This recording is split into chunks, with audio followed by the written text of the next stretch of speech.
सिंधु माथिरी जे तहज़ीब के हवाले से कालबोल के सिलसिले में रुख सिंधी अवां सां मुखातिब आहियां।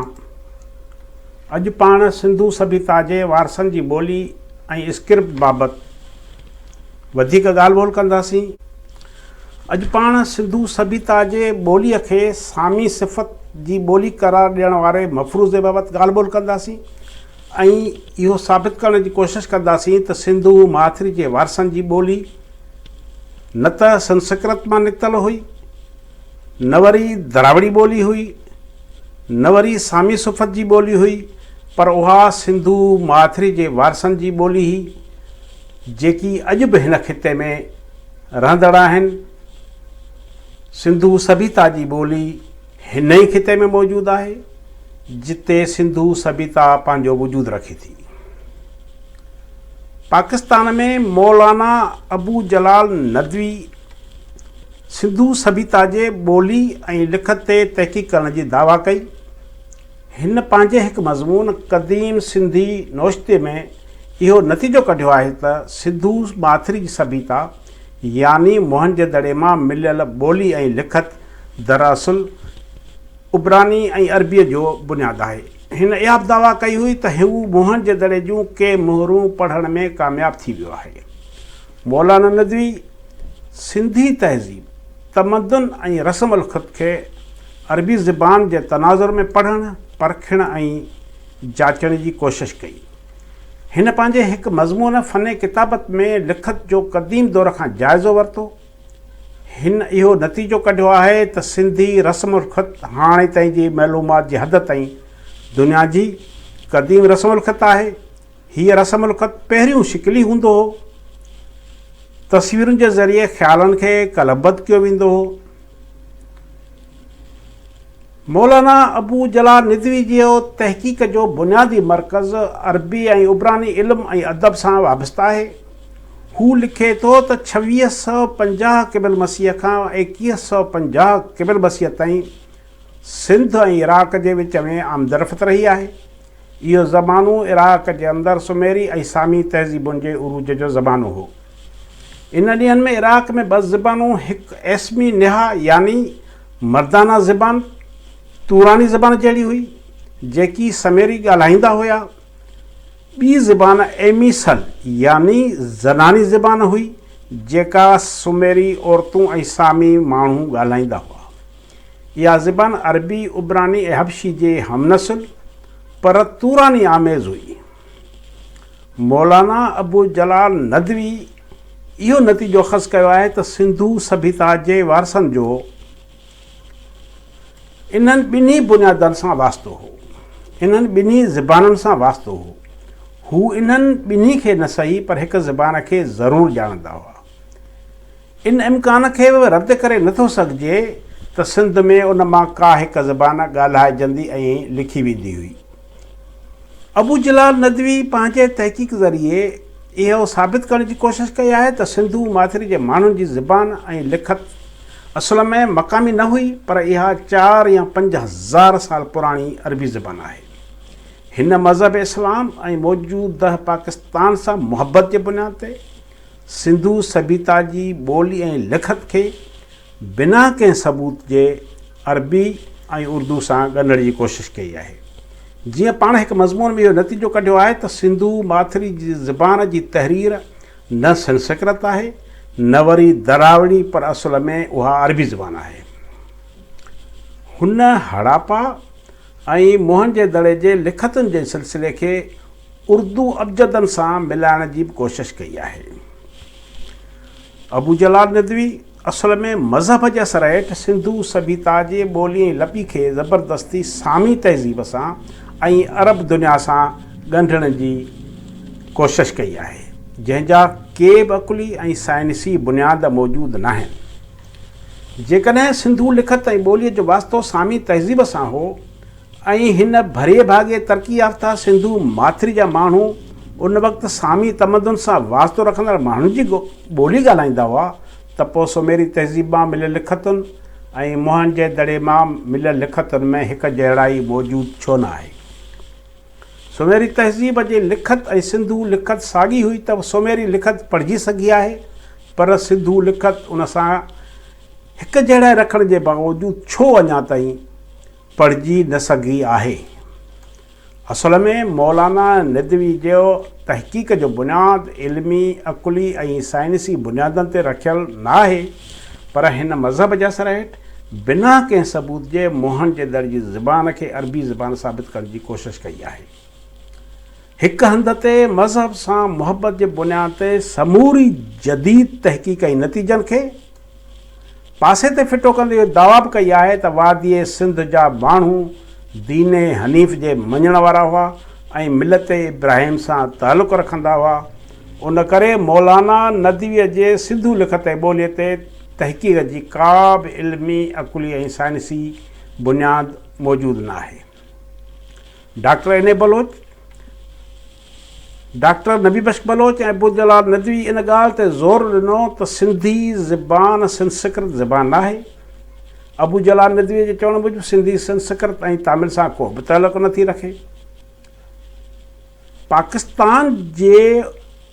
पाकिस्तान जो नामियारो आर्कियालॉजी माहिर प्रोफेसर दानी बि इन नज़रे जो आहे त सिंधू सभ्यता जे वारसनि जी ॿोली दरावड़ी न हुई, छाकाणि जो अॼु जे ॾखण हिंदुस्तान ऐं आगाटे सिंधू बाथरी जे विच में तमामु वॾो फ़ासिलो मौजूदु आहे। ॾखण हिंदुस्तान ऐं क़दीम सिंधू माथरी में सक़ाफ़ती तसलसल जा के बि मिसाल मौजूदु न आहिनि। साॻी ॻाल्हि भारतीय माहिर महादेवन बि करे थो त सिंधू माथरी ऐं हेॾो परे दरावड़ी ॾखण में सिधो रस्तो मुमकिन कोन्हे, छो त विच में एॾे वॾे फ़ासिले ऐं वक़्त जी विथी आहे। अटकल 2000 साल ऐं 2000 मेलनि जी दूरी आहे। पाकिस्तान जे मशहूरु आर्कियालॉजिस्ट प्रोफेसर अहमद हुसैन दानी मूजिबि सिंधू सभ्यता जा ख़ालिक़ दरावड़ न हुआ। हिन इंडिया जे आर्कियालॉजिस्टनि पारपोलो ऐं प्रोफेसर महादेवन ऐं रूसी मुहक़िक़नि जे इन नज़रे खे रद्द कयो आहे त मोहन जे दड़े जा वारस दरावड़ हुआ। उन बाबति हिन पंहिंजे इंटरव्यू में चयो आहे त सिंधू सभ्यता जे माॻनि ते थियल तहक़ीक़ मां इन ॻाल्हि जो को बि सबूत न मिलियो आहे त मोहन जे दड़े जी तहज़ीब जा वारस दरावड़ हुआ। जेकॾहिं दरावड़ सिंधू तहज़ीब जा ख़ालिक़ हुआ ऐं हिन माथरी मां ई लॾे करे ॾखण हिंदुस्तान विया हुआ त पोइ उतां हिन वक़्त ताईं मोहन जे दड़े जी तहज़ीब जा आसार छो न मिलिया आहिनि। जॾहिं त सिंधू तहज़ीब जा आसार गुजरात, मलबार ऐं सिंधू माथरी जे भर वारनि ॿियनि खितनि मां मिलिया आहिनि, पर दरावड़ी ॿोलियूं ॻाल्हाईंदड़नि जे खिते ॾखण हिंदुस्तान मां को हिकु बि अहिड़ो आसार न मिलियो आहे जेको सिंधू सभ्यता सां हिकु जहिड़ाई रखंदड़ हुजे या उन दौर जो हुजे। सिंध में सिंधू लिखत ते कमु कंदड़ माहिर सिराजुल हक़ मेमण मूजिबि मोहन जे दड़े ऐं सिंधू माथरी जे ॿियनि वसंदनि मां मिलियल लिखतूं सिंधी ॿोलीअ जूं आहिनि। सिंधी ॿोली सिंधू माथरी जी असुलिकी ॿोली आहे। इहा किथां ॿाहिरां न आई हुई ऐं न वरी कंहिं ॿी ॿोली मां फुटी निकिती हुई। हिन पंहिंजे किताब सिंधी ॿोलीअ में इहो नतीजो कढियो आहे त जीअं सिंधू माथरी सभ्यता तमामु घणी क़दीम आहे, उन करे उन जी ॿोली सभिनी ॿोलियुनि खां क़दीम हूंदी, जंहिंमां पोइ ॿियूं ॿोलियूं फुटी निकितियूं हूंदियूं। सिराज मेमन प्रोटो सिंधी खे प्रोटो दरावड़ी, प्रोटो आर्याई हिन खिते जे ॿियनि क़दीम ॿोलियुनि जी माउ करार ॾिए थो। साॻी तरह सिंध जो हिकु ॿियो लिसानियाती माहिर डॉक्टर ग़ुलाम अली अलाना बि सिंधी ॿोलीअ खे हितां जी असुलूकी ॿोली करार ॾिए थो, जंहिंखे हू सिंधुई जो नालो ॾिए थो। डॉक्टर अलाना जे सिंधी ॿोली बाबति इहा राय आहे त जीअं त 5000 साल पुराणे सिंधू कल्चर ऐं सभ्यता जो तसलसल अॼु बि सिंध में मौजूदु आहे त ॿोलीअ में बि साॻियो तसलसल मौजूदु हूंदो। इन करे ज़रूरी आहे त सिंधू सभ्यता जे वारसनि जी इन ॿोली ऐं लिखतुनि खे उन पस मंज़र में पढ़णु ऐं सम्झणु घुरिजे। साॻी तरह सिंध जे हिकु ॿिए माहिर MS पंवर जी बि इहा राय आहे त सिंध में हिन वक़्तु जेका ॿोली ॻाल्हाइजे थी इहा प्रोटो इंडियन यानी आगाट्री हिंद जी ॿोली हुई ऐं दरावड़नि सां उन जो तालुक़ु घणो आगाटो छिजी चुको हो ऐं ॿोली कंहिं सूरत में दरावड़ी थी नथी सघे। उन करे सिंधू लिखतुनि खे दरावड़ी बुनियादु करार ॾेई पढ़ण जी का बि कोशिशि कामयाबु थी नथी सघे। ॿोली जा माहिर इन ॻाल्हि ते मुतफ़िक़ आहिनि त पुराणी यानी प्रोटो सिंधी ॿोली सिंधू सभ्यता जे वारसनि जी ॿोली हुई। सिंधी ॿोली जूं पाड़ूं मुंहनि जे दड़े वारे सभ्यता में खुतल आहिनि। प्रोटो सिंधी ॿोलीअ जूं ख़ासियतूं हिंदुस्तान जे ॿियनि ॿोलियुनि में हुजण इन ॻाल्हि जो सबूत आहे त उन्हनि ॿोलियुनि जो असुलु बुनियादु प्रोटो सिंधी हुई। बाबिल ऐं मेसोपोटामिया में सिंधी ॿोलीअ जूं निशानियूं मिलण मां इहा ॻाल्हि ज़ाहिर थिए थी त सिंधू माथिरी जी तरक़ी याफ़्ता तहज़ीब जे वारसनि वापार सां खे उते पहुचण बैदि पंहिंजी ॿोली जो उन्हनि देशनि में फैलाउ कयो, जंहिं करे बाबिल ऐं मेसोपोटामिया जे क़दीम आसारनि मां ॿोली बाबति मिलियल वाक़ियात जो मुंहनि जे दड़े जे ॿोलीअ सां हिकु जहिड़ा ई उन जो सबूत आहे। माहिरनि इहो बि साबित कयो आहे त मुख्य दरावड़ी ॿोलियूं तामिल, तेलुगु ऐं किनारी असुल में प्रोटो सिंधी ॿोलीअ मां फुटी निकितियूं आहिनि, जॾहिं त संस्कृत जे भेट में सिंधी ॿोली तमामु घणी पुराणी आहे। सिंधू लिपि खे सिंधू स्क्रिप्ट खे पढ़ण लाइ जाखोड़ कंदड़ माहिरनि मां कुझु हिन लिखत खे हिंद आर्याई साबित करण जी कोशिशि पिया कनि ऐं सिंधू लिखत खे संस्कृत, दरावड़ी या ब्राह्मी लिखत सां भेटे वैदिक पिया साबित कनि त ॿिया वरी उन जे प्रोटो दरावड़ी हुअण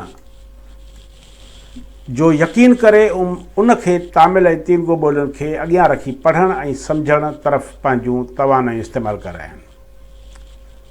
साॻी तरह माहिरनि जो हिकु ग्रुप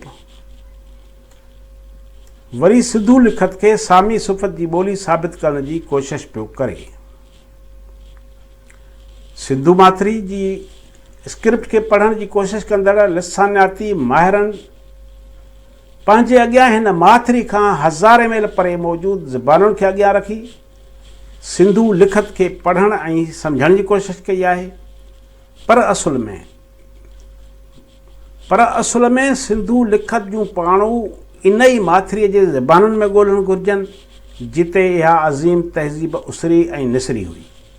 पुराणी लिखत जी वाक़ियात सिंधू माथिरी खां हज़ारे कोह परे न पर इन ई खिते में मिली सघे थी जिते इहा हज़ारे साल अॻु लिखी वई।